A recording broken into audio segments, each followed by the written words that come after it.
To my right, Honorable Peter Obi, same thing, same message. The world at large, they know that Africa's future is in the hands of our youth. So New Africa Foundation specifically requested us to come and address African youth, starting with the youth in Ghana.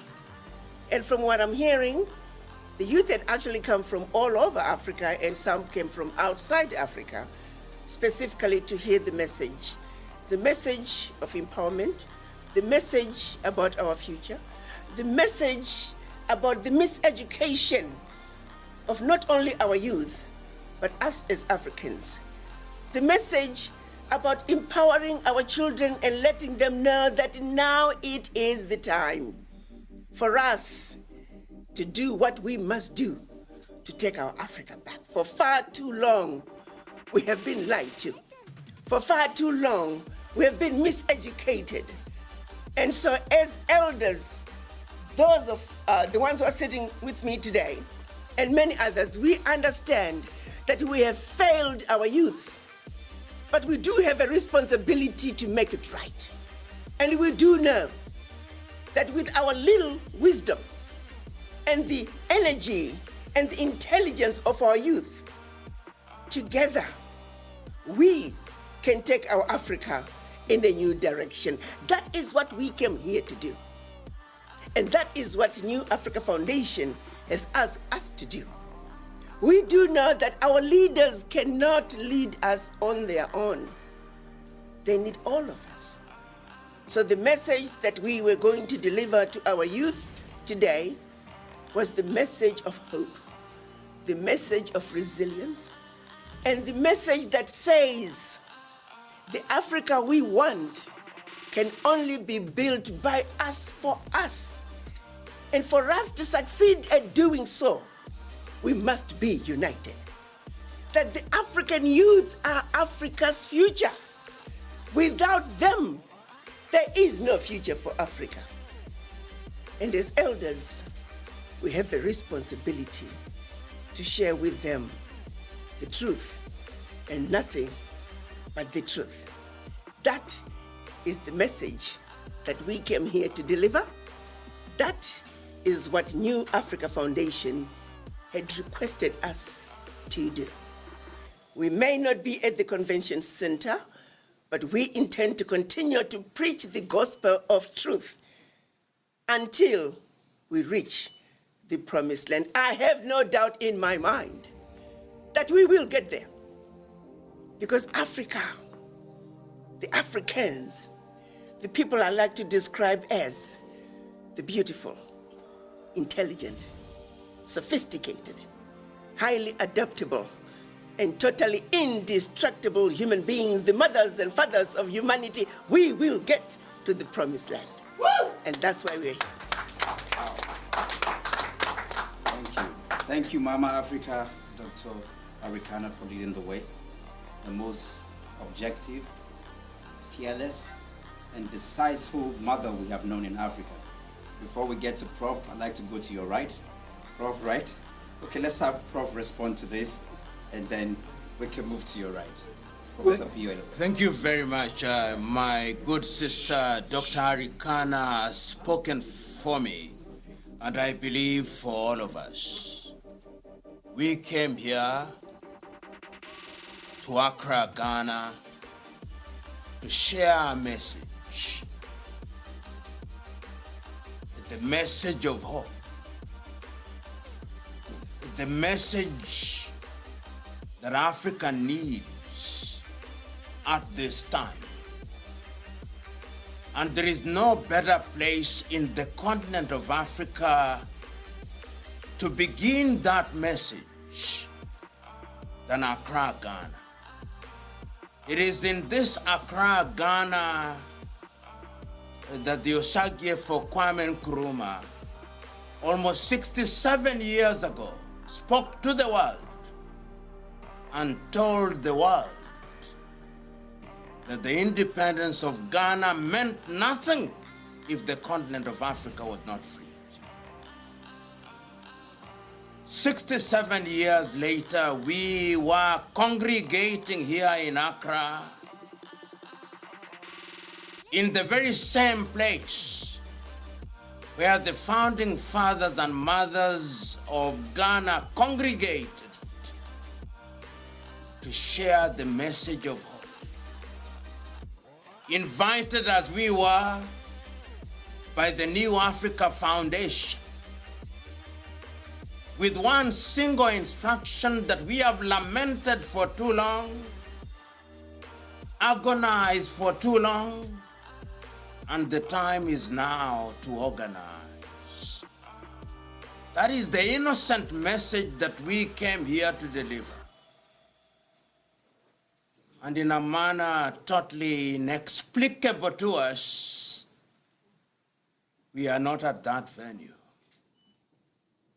But is it not the wise to say, when the world serves you a lemon, ask not for an orange, make yourself lemonade? We are here, therefore, to say that the message will be alive and well. And you who are here, young and old, you are the conduit via which we are now telling the world that the journey of hope continues apace, not only within the continent of Africa, which is the mother continent, but to Africans in the diaspora. I have no doubt in my mind that there is a conspiracy of sorts by the elements that it should happen the way it has happened. So this is not an occasion for lamentation.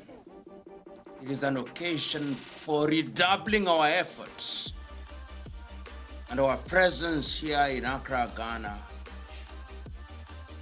My good friend, Honorable Obi, my dear sister, Dr. Arikana Chihombori-Quao.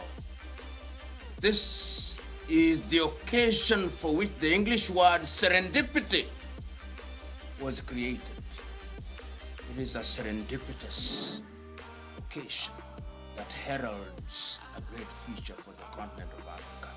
So that looking forward, a meeting such as this will happen not only here in Accra, Ghana, but I look forward to a meeting such as this taking place in Ouagadougou, in Burkina, taking place in Dakar, in Senegal, in Nairobi, in Kenya, in Johannesburg, in South Africa, Addis Ababa, Ethiopia, because this is about the continent of Africa. And we say this at a time when we know that Africa has promised to herself that we are going to make more intimate our interaction. This is why the Africa Continental Free Trade Area is headquartered here in Accra, Ghana. This Accra, Ghana is where all Africans of goodwill pay homage. Because out of this Accra, Ghana, there was a great son, Yosagefo Pamenkro. Shall be well with Accra, Ghana. Thank you. Nobody says it with such clarity and courage. Professor PLO understands both the context and the concept, and it's upon the heritage of people like this that the new Africa will definitely be born, no doubt. Before we go to the question, I want to ask one of the most feared man in Nigeria right now, if I would say. Mr. Peter. Well, after listening to Prof and Dr., I don't know whether I still have anything to contribute to this. But to your question, our reason for coming to, let me start by thanking the New Africa Foundation for their invitation and organizing this event. Like previous speakers have said, we might not be at the convention, but that will not stop the conversation. We only shifted venue. So the conversation continues. We're in Ghana to start a conversation about Africa. Africa for too long has suffered, and everybody knows the reason why Africa has suffered. People can try to present it in different stages. Prof speaks about it every day. Africa has been going through what it's going through because of what I always say, that it is due to one problem: leadership. It is failed leadership over the years that brought Africa where it is. I want to start a conversation because of what Dr. Arikana has said, talking to the youth of Africa. No continent in the world today has the potential of Africa. Not one. We are the second largest in terms of population and size, but our potential is far greater than even number one, because today Africa is the only continent that has a population of 1.1 billion youths, energetic, talented, ready to leave the world in different areas of the world. Africa is home to the biggest, highest amount of natural resources, from minerals to, we have 65% today of the world all cultivated arable land. So imagine what we can do. We can feed the world. We can do everything. But ironically, because of what I started with, failed leadership over the years, Africa is also home to the highest number of poor people. Out of the 700 million people in extreme poverty today, 431 million lives in Africa. Over 30% of our population. If you go to multidimensional poverty, out of 1.1 billion, over 60% is in Africa, with Congo and Nigeria leading. Today, in the surface of the world, Congo has the highest amount of natural, call it minerals, over 24 trillion. Nigeria has similar situation. You can extrapolate Congo situation to all over Africa, where they have everything, but they are producing poverty. It cannot continue without youth. With the energy they have, they can lead the world in technology, in health, in entertainment, in everything. All they want is leadership, purposeful leadership. Africa has what is, look at its wealth, resources, shamelessly stolen, put in private pockets. It cannot continue. So we are just here to continue conversation. It's not about any country, anything, but talking to the youth of Africa to know that they can change the world. They can change the way things are in Africa.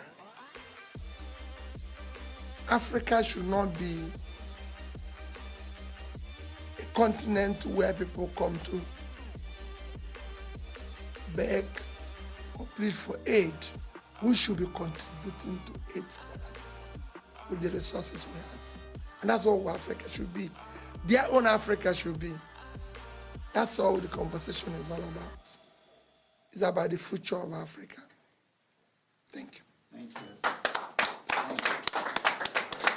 Thank you so much, Mr. Peter Obi. And I dare say that the peace, in quote, that is enjoyed in Nigeria today negative or positive, he's responsible for it. Because he has refused the violent way, and it's very good to say it in a place like Ghana. Some of us took to the streets. We were willing to bring Nigeria to our knees so that we can rise up again. But he seems to have an ideology, and in the little time I spent with him, I could understand that America and Europe are all built on genocide. They just wipe out the people and took. So Africa is shaping a completely new definition and dimension.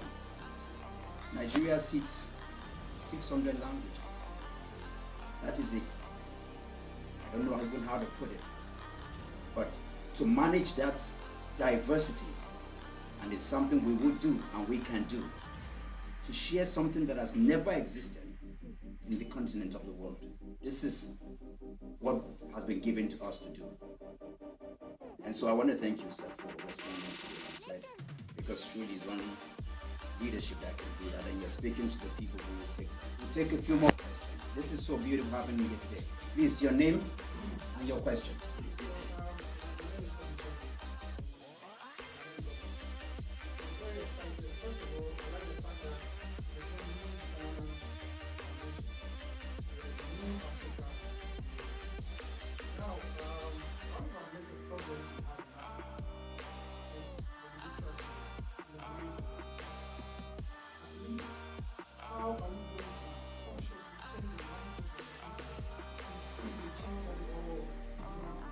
Also make sure that education is able to go down to every African child, so that as they grow up, their mindset will change, be able to know, grab the knowledge that everybody wants power, wants money, we are going to. But for instance, if I come to you and I tell you that I'm giving you sugar for you to go to it, if you are doing this, the probability of the person producing high, if you are looking and you know your power, and those people will use just mere material to get to you.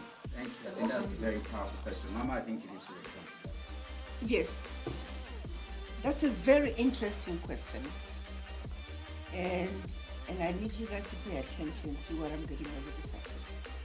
You raised a very important issue that you said, being literate or illiterate. But I'll tell you, our issues as Africans today are issues of the mind. The most dangerous African of today is an African who is colonized, educated or not. Coming from Zimbabwe, I can honestly tell you that the people who are moving Zimbabwe in terms of the awakening are the villagers. They seem to have a better understanding of what is really going on and are less likely to be sold, are less likely to sell their souls. And you must look at the people around you. Some of the most difficult people, I was called by the Africa group at the World Bank one time to address them for their annual event. And I went through all the issues and the pillars of why Africa is where Africa is, and I analyzed the Pact for the Continuation of Colonization that the 14 African former French colonies were made to sign. I thought everybody understood. But at the end of it, 2 African-born economists working for the World Bank come to me and said, "But Ambassador, why do you keep talking about the Berlin Conference? It's a thing of the past." And to my utter shock, I'd gone through the process of explaining the Berlin Conference and that it is a policy that was put in place in order to see to it that Africa and her children are forever defeated and dominated. And that as long as we have a country called Togo, as long as we have a country called Burkina Faso, as long as we have a country called Malawi, we are defeated. Intentionally so. So these 2 economists working for the World Bank are the same ones now that are being used as instruments of our own self-destruction. They're the ones that are being sent to Africa to sell policies that are detrimental to Africa's progress. So the question then becomes, what is our education doing for us? And it goes back to the miseducation. The people who are in power are the ones who are failing to stand up and challenge those who are raping us in broad daylight. Pardon my choice of words. I was once asked by one African, Ambassador, let's try to be nice to these Westerners. Let's not be too direct as we challenge them. And I did ask this brother of mine, I said, my brother, help me out. How do I tell a man who is raping me to rape me nicely? I said, help me with the language. And this was an educated professor who is advising me to be nice. How long am I going to continue to be nice? Those are the educated people who are sitting in the boardrooms and they choose to be mute. And when they are mute while representing us, that means 1.4 billion Africans are mute. It is not the villager who is sitting at the boardroom table. It is the elite, the educated. So my son, what is our education doing to us?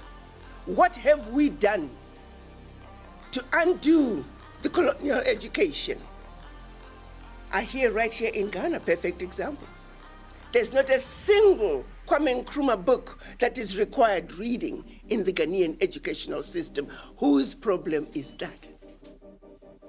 Most African countries, our educational system is still the colonial educational system. So what do you expect from the leaders that we have today if their education remains colonized?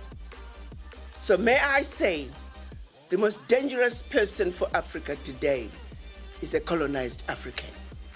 And we must challenge each and every one of us to have a serious conversation with the image in the mirror. Are you colonized? Where do you stand when it comes to the issues to do with Africa? How do you feel about the continued exploitation of Africa? How do you feel about neocolonization, imperialism?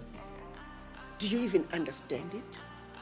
Do you even know what the Berlin Conference means when it comes to your ability to buy bread, to your ability to get a job? Can you connect the dots back to the policies that are designed to keep us where they want us to be? It is the elite, it is the educated who are refusing to challenge the status quo and speak on our behalf, educated or not. So I'd like to answer your question by saying our miseducation is what is leading us to the Africa that we are today, an Africa that cannot stand up and defend our turf with facts, with our truths. Ours is a simple issue. You see, truths and facts, these are constants that never change. All we gotta do is stand up. I like to end by saying, some of you have seen a poster. There were black men who were bending over, and there was a table on their backs. And at the bottom, it simply said, and on top, of course, sitting around the table, were white people who were feasting. And the caption simply said, all we gotta do is stand up. Why have we failed to stand up? Thank you. At this point, I'm going to say that while we bring this convention, this conversation, this press conference to a close, I want to demand on your wisdom, both of you, Prof, beginning from you, to look at the issues and give a closing remark. And I believe I can trust that once that is done from both of you, we can bring this to a close perfectly. Prof. Thank you very much. When I, several months ago, received a phone call from a young African, NanaBediako,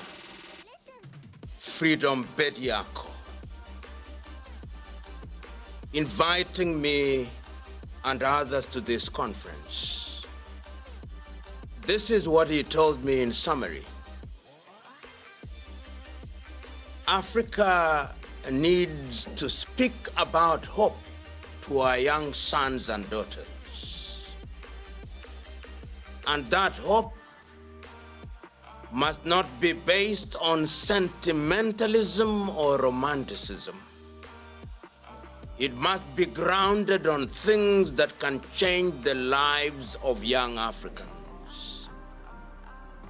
It must be about what we can do in order to improve our agriculture, in order to add value to our resources, in order to give meaning to the things that will change people's lives.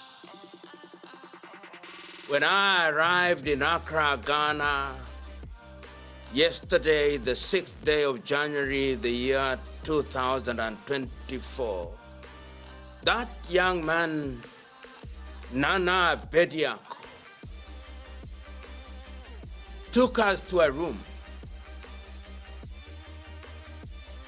and gave a demonstration of what him and his foundation think about African solution to African problems. How we can use our human and natural resources to change our circumstances so that we can be beggars no more. We were touched. And you who are present here, you are journalists who will give the oxygen of publicity to what we are saying here today. I want to tell you that Africa will only change, and change for the better, when our young men and women embrace that spirit, the spirit of personal sacrifice for the general good. It is not a journey for the faint-hearted. In that journey, you will have many hurdles. But when you face a hurdle, use it as a ladder. In that journey, you will cross many rivers. When you cross one river, there'll be many more rivers to cross. In that journey, you may climb and will climb many mountains. When you climb one mountain, there'll be more mountains to be climbed. And when I asked that young man, NanaBediako, why a new dawn? He says there have been many dawns, but this is a new one, with a new meaning and a new resolve. We'll begin to leave Accra, Ghana physically, but Accra, Ghana is our true emotional and intellectual north for Pan-Africanism. We'll come here again and again. If only to energize ourselves about which is good and right for the continent of Africa. Africa will rise, and this struggle for Africa is an intergenerational struggle. The baton that we now wield will be passed from generation to generation. NanaBediako. Go forth with your new dawn. Go forth. In the knowledge that fortune favors the persistent, the patient, and the vigilant. Shall be well with you.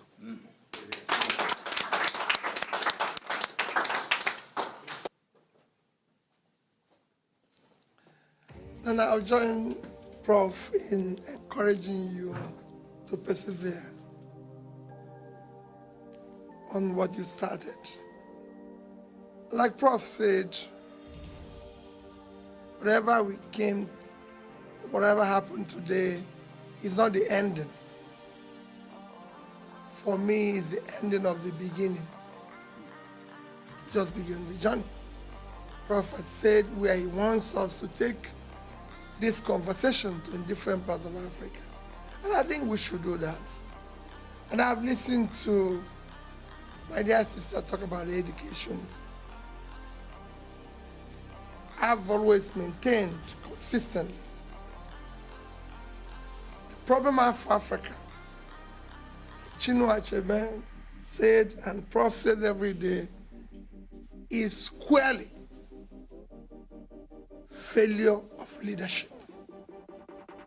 It is failure of African leaders rising up to their responsibility that is keeping Africa where Africa is today. A continent of immense hope and resources. The only way to resuscitate and keep that hope is by having competent leadership. A leadership that means well. That is the only way to make a difference. As long as we continue hiring wrongly, as long as we continue having incompetent people who don't have capacity, we will remain where we are. To change that hope for the youth is to know that it requires sacrifice and everything. We talked about education. Yes, I agree with my dear sister that on issue of a colonized, educated, whatever it is. But what are the leadership today doing in terms of investing in those critical areas? I was just talking to Dr. Morgan this evening, and I said to them, you don't, yes, it's good when people, and I can argue that with you. It's good to blame others for our problem. I don't believe in blaming anybody for my problem. I deal with the problem. We are doing this evening. In my country, this year's budget is we need, if there's anything Nigeria needs, it's human capital. Because that's what will drive our HDI. We have very low human capital. In HDI, we're 158 over 180 countries measured. So we need to invest in education. But we're providing for tertiary institution scholarship, 5 billion in our budget. And we have 6 billion to build car park for legislators. Is that because of colonialism? So let's talk about our own this thing. So this is where we start. We don't have a national library. As a country, the #1 country in Africa, our national library was awarded in 1995, and it's being built to today. But our legislators are providing 3 billion to buy books for their own library. This is not the issue of colonialism. It is the issue I want us to start dealing with our problem. I don't believe that at this stage, anybody is the problem of Africa except Africans themselves. And I want the youth to start dealing with the issue head on. And that's where I stand. I don't believe. I've traveled all over the world. By infinite mercies of God, I've been, with my own background as a trader, passed through certain schools where I claim not being a professor, not being a doctor, but I claim to be an alumnus of some good schools. And I said to them, I don't believe there's any white man, there's any yellow man, there's any red man who is more intelligent than I am, or any African is. We are children, we can compete. Africans can compete with anybody, and do better. But we need this fair leadership to give way so that we can start facing the world on the same terms.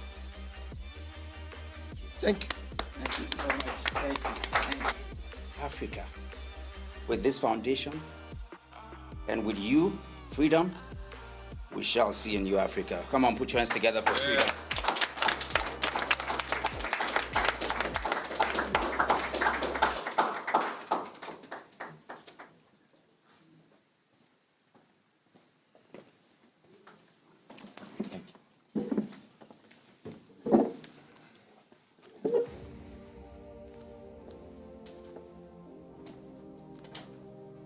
I grew up in a farmland somewhere in Ghana, in Kumasi.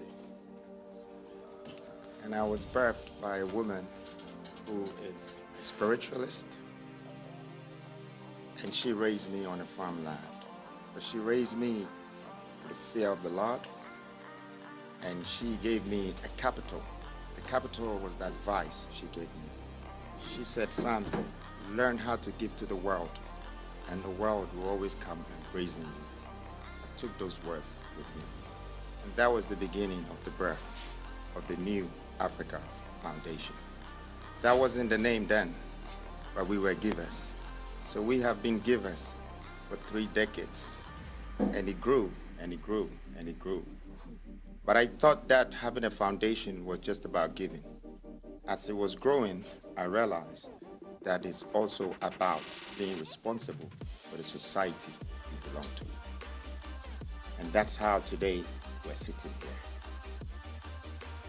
7 months ago, I decided that the greatest voices in Africa should come together and start to speak for how Africa should be governed by Africans and not foreigners and not other people who are interested in whatever resources that we have in our countries.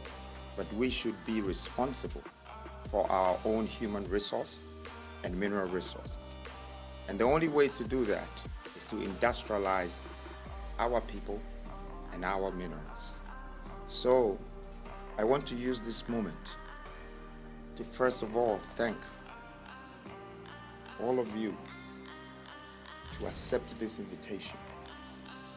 How would I have thought of myself that coming from a farmland, 6-year-old boy that didn't have anything, would one day call upon people like you, and you accept my invitation?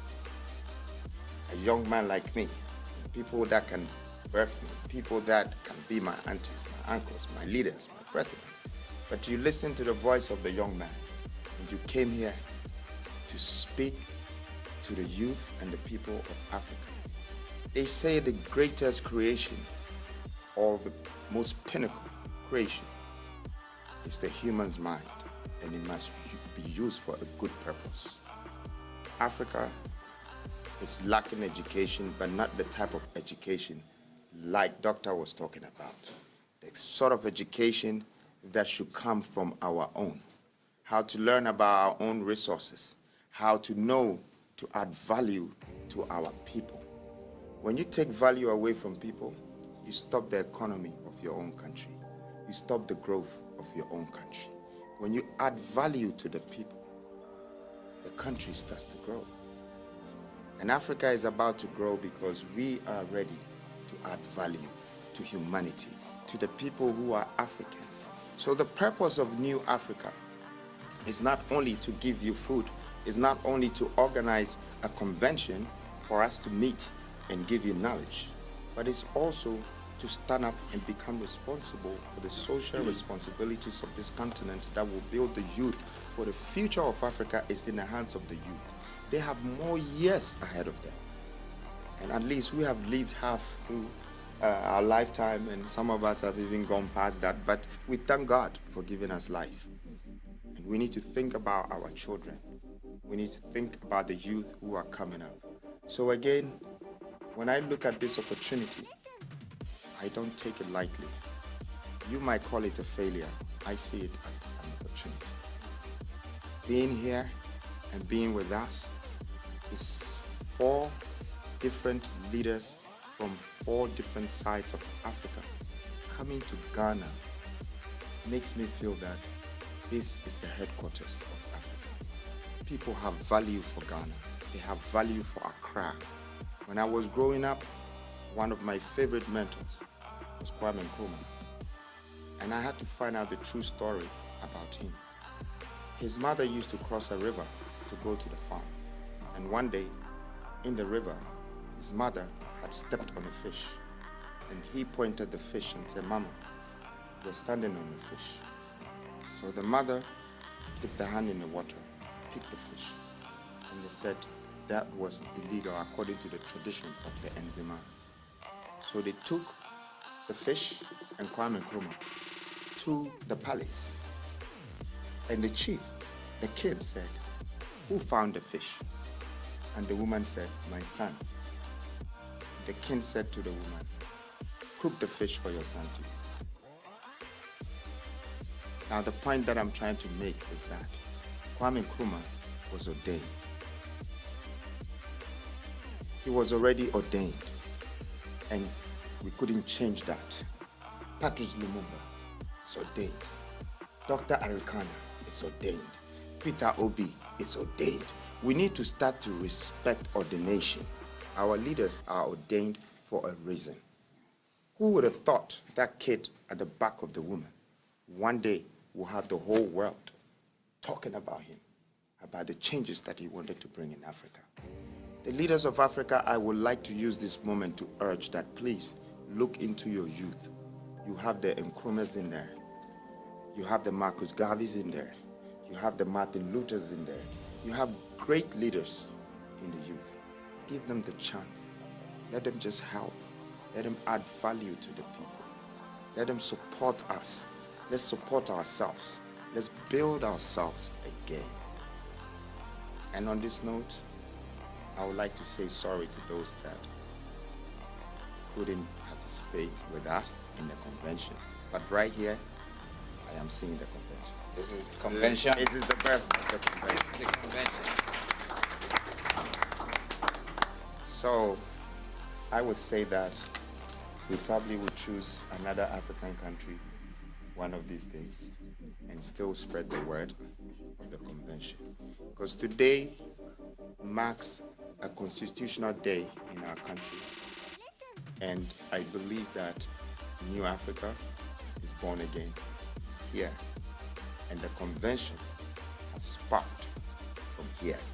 So I would like to encourage all of you to believe in this convention that the voices of Africa is being ignited for the right reasons. And thank you very much. Thank you. Thank you. Yes, no. Okay.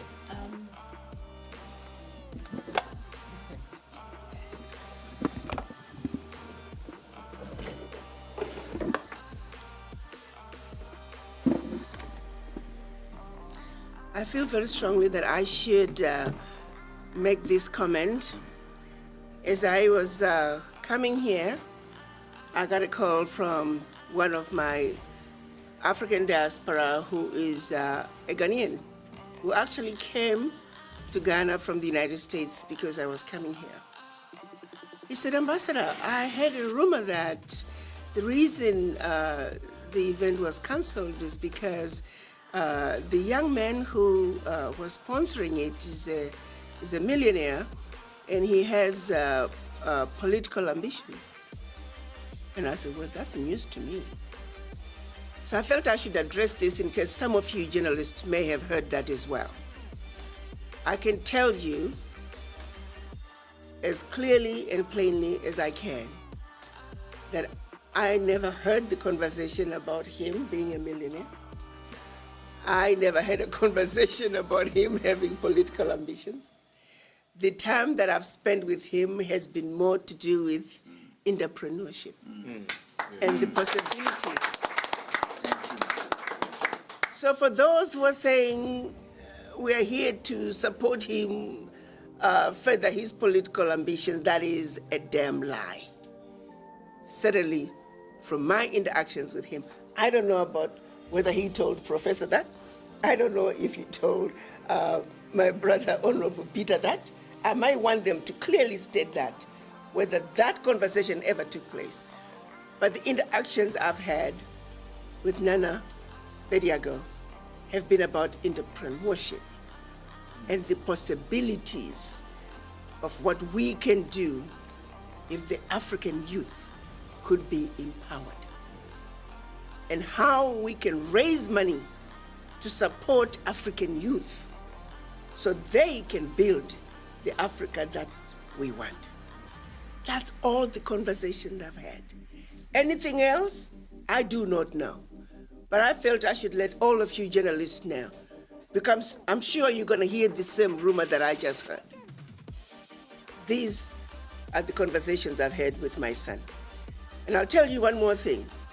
When the invitation came, Professor can tell you, I didn't know my son, but I had to do homework. What got me to accept the invitation is his age and the fact that he's a youth. Because if we do not support our youth, then who is going to support them? I hired a young man one time, he said, "Doctor, nobody wants to hire me because I have no experience. But how do I get experience if I don't get a job to begin with?" I said, "Son, you're hired." I accepted an invitation from Nana, not because I knew him, but because of his age and the amazing things that he's doing at such a young age. It is that plain and simple. Anything else is a lie. I just wanted to clear that. I think I'll join in what she said. You're very correct. It is about her entrepreneurship.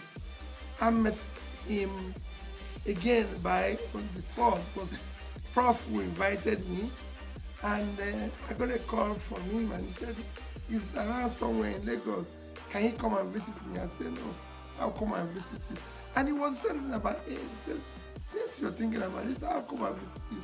And surprisingly, on arrival in Accra today, a young lady came along and said, I work with the youth and entrepreneurship, and I want you to talk or help talk about entrepreneurship. I said, we are coming to Ghana to talk about entrepreneurship. And you just asked me a question. How do we spark entrepreneurship among the youth in Africa? I say, fight one thing, corruption. And he looked at me. I say, corruption kills 3 things that makes a society. It kills entrepreneurship. Nobody thinks in a corrupt country because there's easy money to make or steal. It kills professionalism. So you don't have professors doing research any longer because people are stealing public money, and it kills hard work. So fight it and you spark entrepreneurship. So it is about entrepreneurship. But let me add, there's nothing wrong if you have an ambition. Thank you. I'd like to say something. I was the trader. I was a banker. But I had somewhere along the line, something happened in my state where children did not go to school for 2 years. And I asked myself, why should I be making money when there's no future for these children? And that's where I'm in Nigeria today. I'm not desperate to be president of Nigeria. I'm desperate to see a Nigeria that works for the future of my children, for the future of the children of Nigeria. I'm desperate to see how we can pull millions of people out of poverty in a country, God bless, with everything. We have vast, uncultivated land in Nigeria, and people are hungry. To just close and give you an example of what we are suffering in our country. A country like Netherlands, in 1 year, did export of $120 billion export of agricultural products. Netherlands without water, with water, is 43,000 square kilometers. Without water, is 33. One state in Nigeria is more arable than Netherlands, and that state has 76.3 thousand square kilometers of land. So it's 2.5 times Netherlands. That state is occupied by criminals to date, because that state cannot generate 1% of what the land can do with agriculture, and they have 2.5 times the size of their land, just one state. It cannot continue. Thank you. We must change it. Thank you. Thank you very much. Ambition, Thank you. I can't agree more. Thank you. Nobody should ever apologize for their desire to serve their people. Thank you. Thank you. A mother's wisdom would always set the stage, but the courage from Mr. Peter Obi today has also, what could have been better than this conversation anywhere? Yeah. This is the conversation. This is the conversation. It couldn't have been better. Thank God it was cancelled. Thank God we're having it here. And we'll look back many years and we'll be able to say, thank God the conversation happened. I want to ask you to just, because this is also very tactical and very good in time and history, just a remark in response before we take this to a close. If you think this is beautiful, put your hands together, come on. I think these responses are just completely out of the box from Dr. Arikana and Mr. Peter Obi. I mean, this is just unbelievable, but this is the conversation. Wisdom. Thank you very much. 21 years of my life, I have been serving a nation, working so hard just to become an example of what wealth looks like. And building wealth comes from knowledge, comes from wisdom, comes from understanding. You need to get this value from your own surroundings. I grew up partly in Ghana, partly in England, and I came back to Africa. 2001. Unlike Martin Luther, I did not have a dream. I had a vision. I started watching the youth and the streets and the roads, the rules and the regulations, the conditions and the constitutions that is stipulated and embedded on us as Africans. I had to walk on a different path, and I was alone. My investment on the roads became a landmark. And whatever I invested on this landmark is a footprint. I am here for a legacy. I am part of your historians. And I know many people want to see the true side of me. I know you know NanaBediako, but I know you're still looking for freedom, Jacob Caesar. Yes, I am Rick Christian, and I'm here. I'm not here to take your value. I'm here to add value to you. I discovered that the land that we belong to had so much wealth that until we turn it into our own, our economy will never be sustainable. And we cannot forever live in our countries with a box economy. I needed to create a middle income economy without being a part of the government. Why so? Because I believe it's part of my responsibility. I took a different path. My movements, my foundations, my groups, and all of this have acquired some wealth, but the wealth that I reimbursed back into society, it has become a part of my mission to make this change. I believe that I belong to Africa. I am a son of this soil, and I can add value to humanity, and I came here to do that. I came here to add value to this world and to nature. I am not going to live here without God even being proud of me.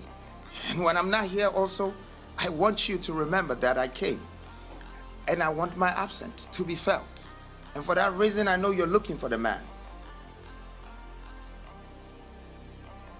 The man in the mask is sitting in front of you.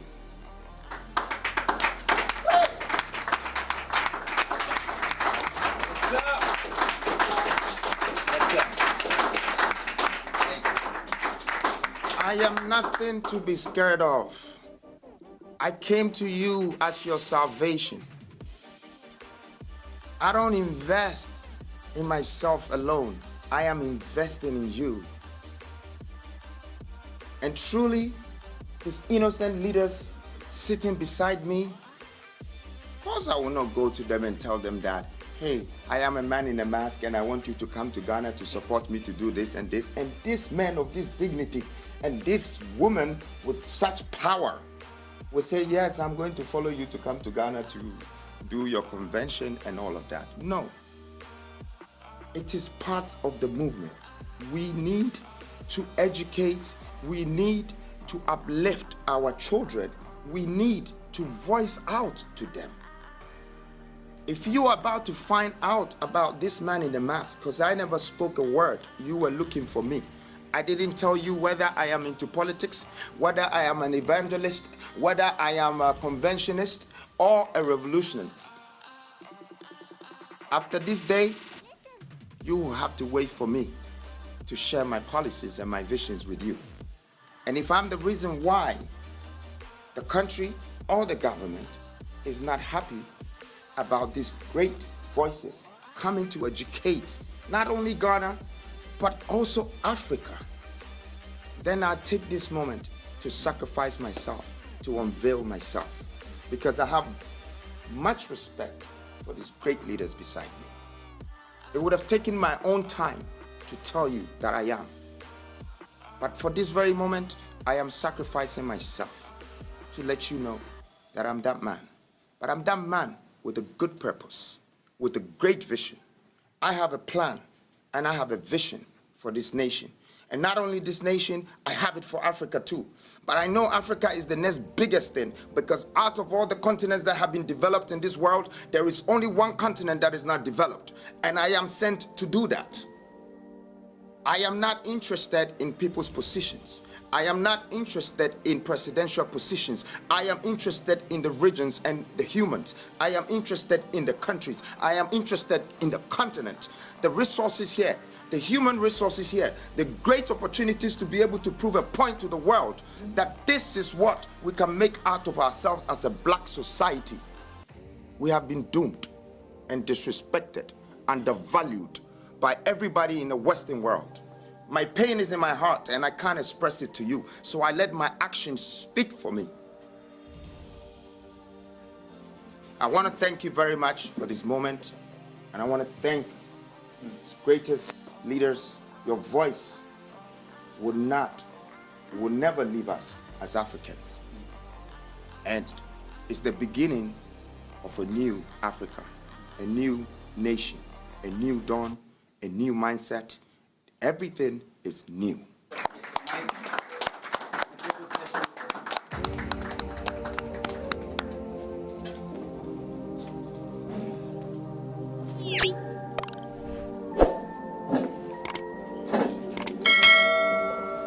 What's up, Sly?